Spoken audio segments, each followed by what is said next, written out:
Bismillahirrahmanirrahim. Assalamualaikum warahmatullahi wabarakatuh. Waalaikumsalam warahmatullahi. Alhamdulillah, salatu wassalamu ala Rasulillah, la haula wala quwwata illa billah. Alhamdulillah, selamat pagi sahabat Morning Podcast semua. Kembali lagi bersama saya di kegiatan atau di acara Morning Podcast atau Mokes IBS DFTV. Tempat kita ngobrol santai tapi penuh dengan makna, inspirasi, tentunya nilai-nilai Qur'ani yang menyejukkan hati.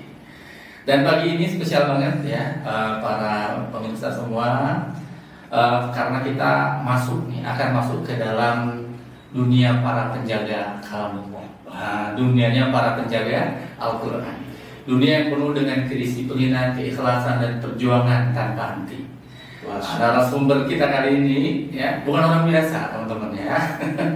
Beliau adalah sosok yang berada di garda terdepan dalam program unggulan kita di SMP Quran Darul Fatah Lampung Selatan, Boarding Ikhwan ya. Beliau adalah seorang pembimbing, motivator dan panutan para santri penghafal Al-Quran. Langsung saja kita sambut dengan penuh hormat dan semangat Abi Ahmad Faqih Afinanuro SPD atau panggilannya Abi Afin. Assalamualaikum Abi Afin. Waalaikumsalam warahmatullahi. Alhamdulillah sehat. Beliau dari tim tahfiz Al-Quran SMP Quran Darul Fatah Boarding Ikhwan. Oke, baik Abi Umi dan seluruh pemirsa Morning Podcast ya, tentu kali ini kita akan mengerucut pembicaraannya dan tentu kita bawakan secara santai juga tentang tahfiz Al-Quran. Jadi tahfiz Al-Quran ini adalah program unggulan di Sekolah Quran Darul Fatah karena memang basis sekolah kita adalah Al-Quran, maka harus ada yang diunggulkan atau diandalkan. Dan tahfiz Al-Quran ini adalah satu program yang diunggulkan. Sudah menelurkan banyak hafiz insyaallah ya, baik dari full day, boarding ataupun yang SMA-nya sudah ada. Dan sekarang lagi merintis untuk SD-nya ya, dia untuk SD-nya pun insyaallah kita akan coba telurkan para hafiz dan hafizah. Baik, santai saja, tapi tetap ada beberapa pertanyaan yang akan kami sampaikan untuk Abi Afin. Seperti biasanya kita beri kesempatan dulu untuk beliau memperkenalkan diri secara singkat. Dan silakan Abi Afin untuk memperkenalkan diri. Bismillah. Assalamualaikum warahmatullahi wabarakatuh. Waalaikumsalam.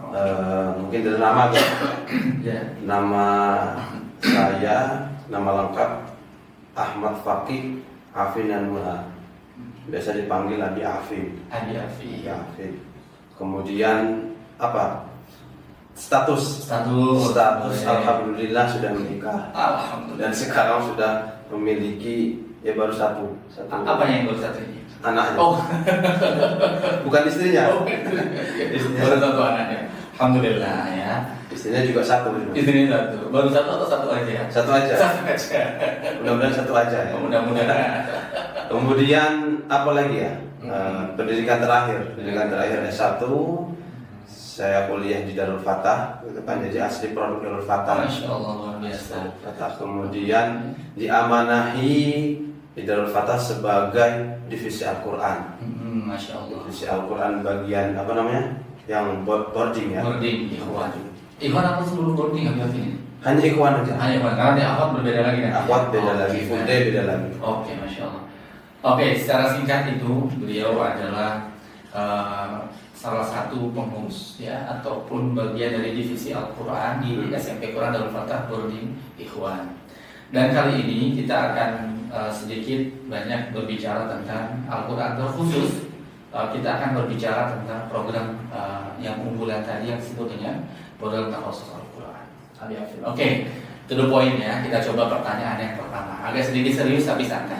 Ya susah Bapak ya. Apa? Pertanyaannya jadi susah. Insya Allah kita pertanyaannya singkat saja, mungkin bisa jadi mewakili pertanyaan daripada pemirsa ataupun para Abi Umi semua yang menginginkan informasi terkait tahfiz Al-Quran atau bagaimana sih Al-Quran di SMP Quran Darul Fatah ini ya. Oke, yang pertama sih pertanyaan adalah apa sih yang menjadi tujuan utama dari program tahfiz Al-Quran di pondok pesantren ini? Terus bagaimana program ini dirancang untuk mencapai tujuan tersebut? tujuan programnya apa, dan bagaimana program ini bisa tercapai. Oke, pertanyaannya bagus ini. Pertama terkait tujuan, kemudian bagaimana merancangnya. Oke. Gitu ya. Yang pertama mungkin tujuan. Jadi yang pertama mungkin tujuannya terkait keberkahan Opik ya. Kita ingin lah gitu kan, kita dan asatidz guru-guru kita juga ingin keberkahan Al-Qur'an itu selalu hadir ya, selalu ada di tengah-tengah kita. Kenapa sekolah kita itu ada nama Al-Qur'annya gitu kan. Sekolah Quran, supaya tadi berkah Al-Qur'an itu tetap hadir di tengah-tengah kita. Itu yang pertama. Kemudian yang kedua, ini juga menjadi sebenarnya mimpi guru-guru kita, asatidz kita ya. Sekolah kita ini sekolah Quran gitu kan. Tapi dulu kita belum punya alumni yang hafal 30 juz. Maka untuk mengabulkan mimpi tadi itu kita adakan program yang namanya takhusus tadi untuk mencetak generasi-generasi Al-Qur'an yang tadi hafiz 30 juz. Kurang lebih seperti itu tujuannya. Kemudian dirancang ya, kemudian setelah tujuan itu dibentuk ya. Kemudian barulah dirancang bagaimana programnya, kemudian kita menyiapkan kurikulumnya seperti apa, kemudian juga SDM ya kan, seorang guru yang baik gitu kan. Bahkan sekarang alhamdulillah Muslim Takhusus itu sudah ada yang memiliki sanad 30 juz. Artinya sudah terbukti hafalannya memang memang bersanad lah. Betul. Tersertifikasi seperti itu. Kemudian juga tempat kita siapkan gitu kan, namanya anak-anak khusus. Jadi tempatnya pun harus khusus, nggak boleh bercampur dengan yang reguler. Tempat ngafal sehari-harinya juga harus terpisah. Kemudian asramanya juga harus terpisah gitu kan. Itu untuk anak-anak khusus. Jadi semuanya harus dipisah. Kemudian untuk jadwal hariannya kita rancang juga, bagaimana sehari-harinya, apakah full Al-Qur'an gitu kan, atau ada pembelajaran lainnya gitu. Kemudian juga setelah itu target baru kita buat. Jadi targetnya sekitar 2 tahun selesai. 2 tahun selesai 30 juz ya. Masya Allah, itu adalah kurang lebih rancangan yang sudah dibuat ya oleh tim Takhusus Al-Qur'an untuk mencapai tujuan tadi ya, kurang lebih seperti itu ya. Karena memang memiliki tujuan itu tidak cukup, maka harus ada rancangan yang dibuat sehingga tercapai tujuan tersebut. Masya Allah itu ya. Kemudian nih Abi Afin ya, tentu ada kriteria nih ya bagi para peserta didik yang ingin bergabung dengan Takhusus Al-Qur'an. Nah, itu bagaimana? Proses seleksinya seperti apa? Kemudian kriteria santri yang boleh bergabung itu seperti apa? Silakan. Jadi kalau untuk kriteria ya, yang pertama mungkin mau dan mampu. Mau dan mampu. Ya kan? Kadang ada anak itu mau tapi tidak mampu, Abi. Jadi mereka dikasih targetan misalkan 2 halaman, kalau dia mau kemudian nggak mampu ya nggak mampu. Maka dia tetap reguler. Kemudian mampu, ya kan? Tapi nggak mau misalkan.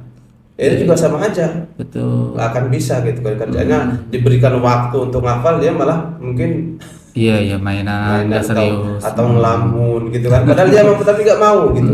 Maka itu orang tua juga harus yang pertama menguatkan Ananda. Kalau misalkan ingin bergabung kita khusus, menguatkan motivasi supaya Ananda itu yang benar-benar sepenuh hati masuk ke kita khusus, karena memang targetannya berat. Baru kemudian setelah mereka mau kemudian mampu, baru nanti ada tes. Tes itu 3 hari ya, 3 hari karantina, 1 harinya diberi targetan 2 halaman. Jadi kalau 3 hari berarti 6 halaman ya, 6 halaman, kemudian ya disetorkan hafalannya. Jadi kurang lebih seperti itu. Itulah ya kurang lebih proses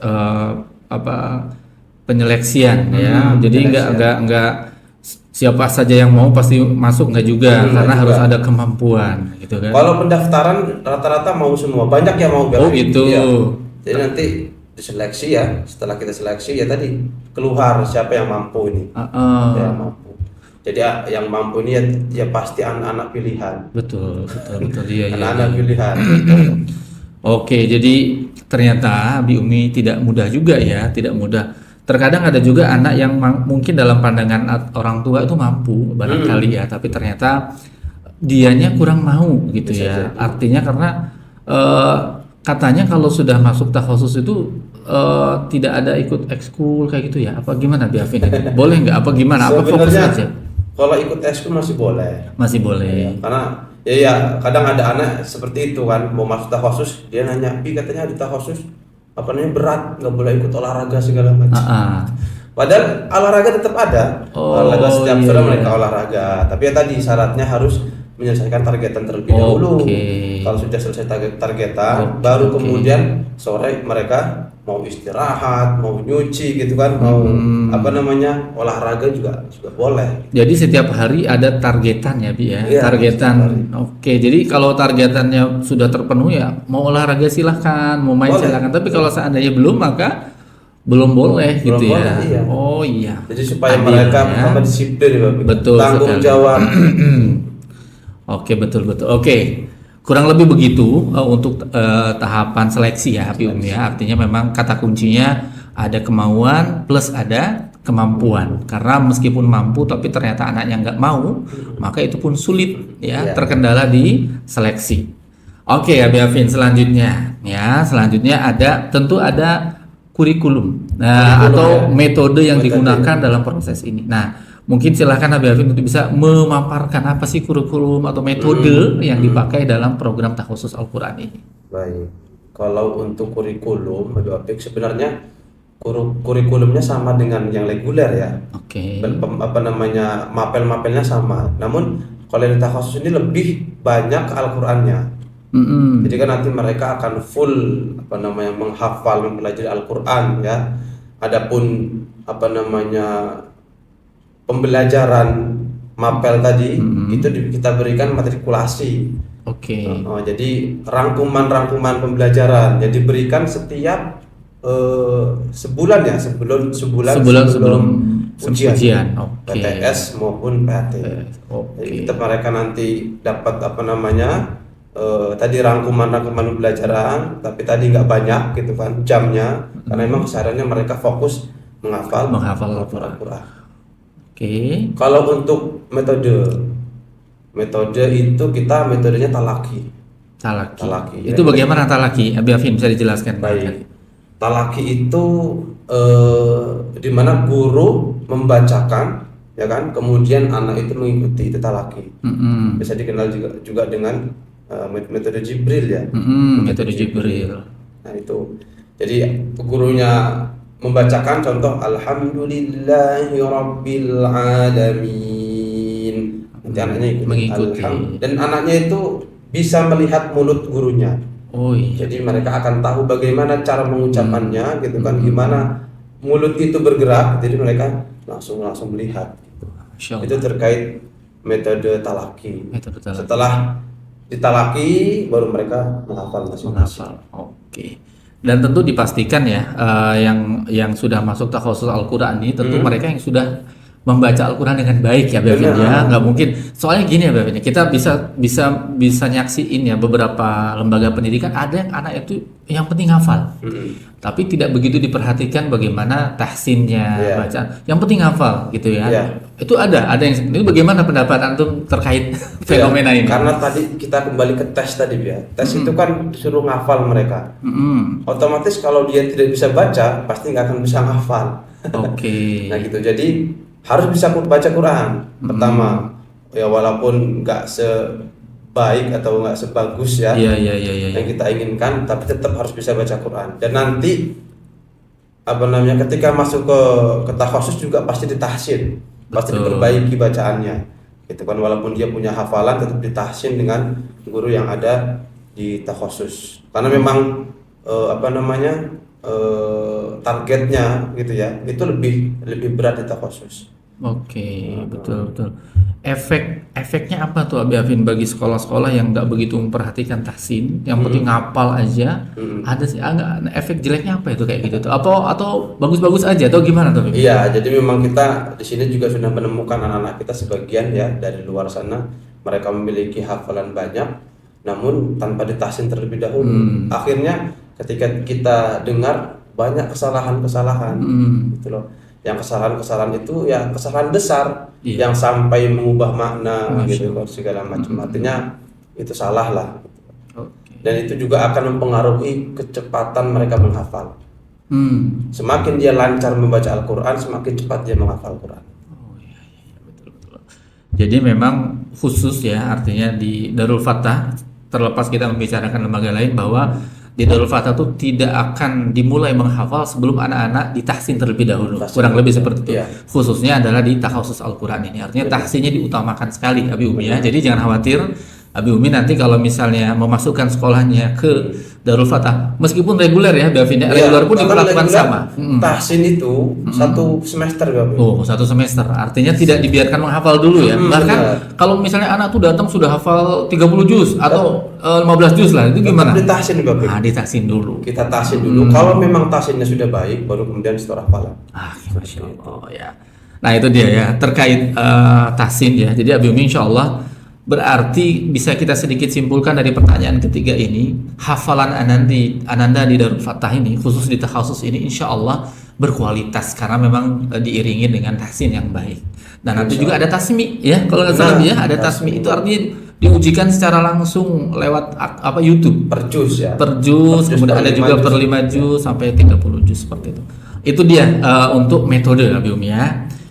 Selanjutnya, takhasus Al-Quran ini tentu tantangannya berat lah ya, karena ada targetan dan waktu yang harus ditempuh. Nah, berapa lama waktu yang biasanya diperlukan santri itu, Abi Afin, untuk menyelesaikan program takhasus Al-Quran? Baik. Kemudian target hariannya itu berapa? Target pekanan ada atau Betul. tidak? Harus tasmi kapan dan seterusnya, silakan.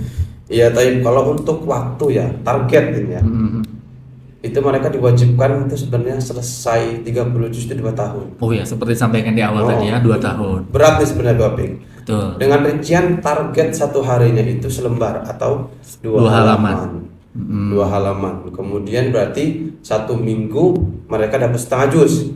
Iya. 2 minggu mereka selesai 1 juz. Setelah selesai 1 juz, mereka diberi waktu 2 hari untuk murojaah sebelum ujian juz. Mereka tidak boleh melanjutkan hafalannya sebelum ujian juz terlebih dahulu. Kalau ujian juz sudah selesai, sudah dinyatakan lulus, baru kemudian menghafal juz berikutnya. Itu selalu begitu sampai akhirnya selesai. Ya. Nanti ketika dapat 5 juz, mereka wajib memurojaah 5 juz, menyiapkan, kita beri waktu sekitar 2 pekan. 5 juz itu 2 pekan doang Bapak. 2 pekan, kemudian ujian lagi 5 juz sekali duduk. Oh gitu. Baru kemudian setelah dinyatakan lulus, baru lanjut ke juz selanjutnya. Wah, luar biasa. Iya. Sepertinya berat ya. Dan memang kalau hanya sebagai wacana aja dipikirin berat, tapi ternyata setelah pernah kita berbicara dengan anak-anak yang sudah selesai itu memang kalau hanya difikirkan saja berat, tapi dijalani justru karena memang Nikmat. menghafal itu, menghafal Quran itu memang khusus ya. Ada jamanin dari Allah dipermudah. Benar. Dibandingkan yang lain. Walaupun yasarnal Quran itu kan Langsung keluar dalilnya kan. Kalau sama Hafiz langsung keluar dalilnya. Jadi memang ada jaminan dari Allah bahwa menghafal Quran itu dimudahkan. Tinggal memang menujunya itu yang berat karena memang ada yang mengganggu. Benar. Setan tadi yang mengganggu. jangan karena itu berat, nyita waktu dan lain sebagainya. Betul. Itu Abi Ami. Dan dalam perjalanannya Abi ya, terkait prosesnya ini, ada nggak sih yang kemudian nggak kuat, mundur? Misalnya, aduh bisa nggak kuat, ada nggak yang seperti itu kasusnya? Dan nggak kuatnya itu kenapa? Nggak kuatnya apa karena gangguan dari temannya, atau karena diri dia sendiri, atau dari orang tuanya, atau bagaimana? Ada nggak kira-kira kasus begitu? Kalau kasus Ananda mungkin mundur gitu ya, nggak kuat, tetap ada Bi. Tetap ada. Mereka nggak kuat, akhirnya saya memutuskan untuk kembali ke lembaga. Ada juga yang dia tetap mau kokoh di takhasus, tapi targetannya nggak tercapai nih. Targetan hariannya gitu. sering nggak tercapai, targetan pekanan juga sering nggak tercapai. Akhirnya kan seharusnya dia 1 juz itu sebulan, bisa mungkin 1,5 bulan, 2 bulan. Maka itu kita evaluasi. Oh Kalau iya. memang Betul. itu apa namanya yang terjadi dan sering, maka anak itu mungkin dikembalikan ke reguler karena khawatir di takhasus dia nggak maksimal gitu kan. Betul. Di apa namanya di reguler dia nggak dapat apa namanya Kayak anak-anak KBM reguler ya. lainnya. KBM. Oh iya betul ya. Artinya memang ternyata selain mungkin kita bertemu sama anak yang nggak kuat dari diri dia, juga tim dari Takhusus Quran juga melakukan semacam evaluasi bagi mereka yang barangkali dalam perjalanannya kok tidak atau sering tidak sesuai dengan target harian, makanan dan lain sebagainya, sehingga dievaluasi untuk kebaikan Ananda tentunya ya. Bukan egoisnya pengurus tapi memang demi kebaikan semua. Oke, Masya Allah. Pertanyaan yang terakhir. Nah ya, karena kita cuma sebentar aja selama-lama. Apa sih peran guru tahfiz atau pembimbing dalam mendampingi santri selama program Takhusus Al-Quran, dan bagaimana mereka membantu santri menghadapi kesulitan? Karena tentu dalam perjalanan proses menghafal itu Ananda akan banyak mengalami kesulitan meskipun sudah melalui tahapan tes di awal. Kesulitannya mungkin ketemu rasa malas, ketemu temen yang ngobrol. Nah itu bagaimana cara musrif atau pembimbing Al-Quran ini bisa kemudian membantu santri menghadapi itu semua? Tadi terkait peran guru ya. Betul. Guru atau musrif gitu kan. Kalau menurut saya sih guru itu kan pengganti orang tua gitu kan. Betul. Apa namanya, kalau diibaratkan seperti petani ya. Seperti petani di mana dia meletakkan benih itu, apakah di tanah yang subur atau tandus gitu kan. Itu kan yang meletakkan petani itu. Jadi yang apa namanya yang berperan ya, yang sangat berperan untuk murid itu ya guru gitu loh. Murid itu bisa berkembang, bisa tumbuh itu ya karena peran guru. Jadi kalau guru itu tidak ada, bisa acak-acakan pendidikan kita seperti itu kan. Jadi guru juga selaku pembimbing ya, pembimbing moral dan spiritual. Ketika dia gak semangat, maka peran guru nih menasehati, kemudian membimbing, motivasi gitu kan, memanggil. Biasanya seperti itu. Kalau di takhusus ada anak-anak yang mungkin sudah turun semangatnya, maka musrifnya yang manggil, dipanggil, kemudian dinasehati gitu kan. Kalau masih apa namanya masih belum semangat juga, ya nanti kerjasama dengan orang tua, kita telepon orang tuanya, ada seperti itu, tolong dinasehati seperti itu. Ya, artinya koordinasi dengan orang tua terus ketika ada anak-anak yang seperti itu. Oke, baik Abi Umi. Jadi tentu musyrif atau pembimbing Al-Quran ini tidak akan membiarkan anak-anak dalam keadaan futur ya, dalam keadaan tidak semangat, misalnya bertemu masalah, itu tidak membiarkan dan terus kasih target terus menerus ya, harus, tapi ternyata para musyrif juga memperhatikan psikologi anak. Barangkali Ananda bertemu dengan masalah, karena kita kan santri ini banyak santri ya, mungkin ada something trouble dengan anak-anak yang lain dan seterusnya, maka tentu selain di sekolah secara umum, di pondok secara umum ada apa namanya konseling, maka tim takhusus juga tentu memperhatikan psikologi anak biar tetap semangat dalam menghafal Al-Quran. Dan saya juga pernah menemui itu ada anak yang ya tadinya rajin dia, setorannya tertib, disiplin. Suatu hari dia ngelamun gitu kan. Kemudian saya panggil, kenapa nak? Capek dia, ternyata pusing, capek, alasannya seperti itu. Akhirnya saya suruh langsung istirahat. Begitu. Karena kayaknya anak ini memang udah mentok dari hari itu ya. Udah pusing dari itu, udah capek lah istilahnya. Nah istirahat, kamar istirahat. Dan akhirnya besok alhamdulillah semangat lagi gitu. Artinya guru juga harus paham dengan keadaan siswa gitu. Oh iya benar. Ya kalau ketemu seperti itu jangan malah dipaksa ya. Insya Allah begitulah kurang lebih Abi Umi perlakuan dari para musyrif ketika menghadapi anak yang sedang kelelahan. Jadi Abi Umi jangan khawatir anak akan selalu dipaksa dalam kondisi tertentu. Para musyrif ini selalu memberikan semangat, pasti selalu memberikan semangat sehingga anak-anak selalu semangat, dan ketika ada momen anak itu merasa futur, capek, lelah, maka para musyrif memberikan kesempatan atau waktu untuk beristirahat. Oke, Masya Allah luar biasa ya, 5 pertanyaan utama telah disampaikan. Terakhir, barangkali sebelum kita closing, minta Abi Afin untuk memberikan motivasi dan semangat tentunya. Pertama, motivasi dan semangat untuk santri yang sedang menghafal di program Takhusus. Kedua, motivasi juga untuk para pemirsa yang di rumah yang barangkali belum belum bergabung dengan sekolah kita, agar mau bergabung sekaligus memberikan semangat kepada para penghafal Quran. Bagaimana, silakan Abi Afin berikan motivasi dan semangat. Baik, kayak apa aja motivasinya ya. Mungkin pesan dia. Pesan Saya yang pertama untuk anak-anak mungkin ya. Untuk anak-anak yang sedang bergelut, sedang berjumpa dengan Al-Qur'an gitu kan. Ya, tidak ada hidangan yang paling lezat gitu kan selain Al-Qur'an. Maka semangatlah gitu kan. Karena memang sudah Allah janjikan di dunia maupun di akhirat, siapa yang mendalami, mempelajari Al-Quran pasti akan bahagia, pasti akan sukses di dunia akhirat. Begitupun untuk Abi Umi di rumah, ketika ada mungkin kesempatan Ananda masuk ke sekolah Quran Darul Fatah, kemudian dia ingin memperdalam Al-Quran, maka disupport dan didukung supaya kita mendapatkan baktinya, kita mendapatkan doanya, mendapatkan manfaatnya nanti, terutama di akhirat. Di dunia pasti karena para penghafal Quran itu kan memang ya mudah-mudahan itu akhlaknya juga bagus gitu kan. Artinya mendapatkan manfaat di dunia, apalagi nanti di akhirat, seperti itu. Masya Allah. Oke, luar biasa sahabat Quran semua.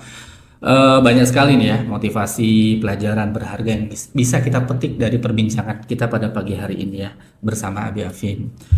Bahwa menjadi penghafal Quran, Nabi yang dirahmati Allah Subhanahu wa taala, bukan sekedar tentang menghafal ayat per ayat saja, tapi tentang membangun karakter, menjaga adab, menanamkan kedekatan kita kepada Allah Subhanahu wa taala. Oke. Semoga Abi Umi yang dirahmati Allah, apa yang dibagikan kita pada pagi hari ini bisa menjadi inspirasi, semangat dan penguat bagi para santri, para orang tua maupun siapa saja yang sedang menempuh jalan mulia yaitu menghafal Al-Qur'an. Jazakumullah khair Abi Afin, kami ucapkan atas waktunya, ilmunya dan nasihat berharganya ya. Dan untuk sahabat Quran, jangan lupa untuk senantiasa stay tune ya di IBSDF TV untuk senantiasa menyaksikan Morning Podcast. Kita upayakan setiap pekan ada satu, tidak hanya bersama Muslim, nanti insya Allah kita pun akan mengangkat anak-anak berprestasi, kemudian OSIS dan lain sebagainya di kegiatan Morning Podcast kita. Insya Allah mudah-mudahan ini menjadi manfaat untuk kita semua. Kami berdua pamit undur, kami akhiri. Wassalamualaikum warahmatullahi wabarakatuh. SMP Quran Darul Fatah Lampung Selatan, boarding ikhwan, berakhlak mulia, hafiz dan cerdas.